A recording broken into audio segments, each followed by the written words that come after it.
Menteri Rangba Kejelau Konrad Kesang Mah ne kesing pelai ula samya kedok kendang syabarok ki Menteri Jong Sarkar Meghalaya Democratic Alliance 2 bat ula bat halade ya ketenat bakongsan ki bakentup ya ketenat finance bat ke mining and geology.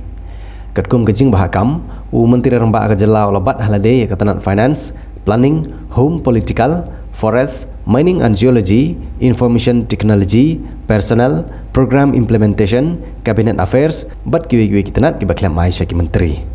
Ubah Preston Tensong wabat yak syuki kumo sembut Menteri Rangba Kejela ulayo banbat yak ketenat home, police, PWD roads, PWD building, district council affairs, bat ketenat parliamentary affairs. Ubah singaw bahlang dahar ubah dairu sembut Menteri Rangba ulayo banbat yak ketenat urban affair, transport, industries, prison. Ubah ALHEC ulayo banbat yak ketenat animal husbandry, fisheries, printing and stationery, bat ke secretariat administration. Ikong amperin lengdo elayo banbat yak ketenat health and family welfare, law, IPR, bat ketenat agriculture. Ubah apel lengdo ulayo banbat yak ketenat social welfare, tourism, arts and culture, bat ke textiles. Ubah komiwan amban ulayo banbat yak ketenat food civil supply, water resources, home civil defense and home guard, bat ketenat cooperation.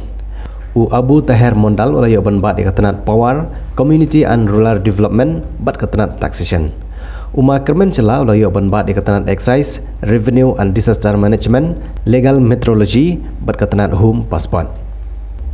Kuis and Marak ulayo banbat yak ketenat public health engineering, PHE, housing, bat ketenat soil and water conservation. Rakam Sangma ulayo banbat yak ketenat education, general administration department, bat ketenat border area development. Syakliar Warjri ulayo banbat yak ketenat sports and youth affair, labor and registration and stamps department.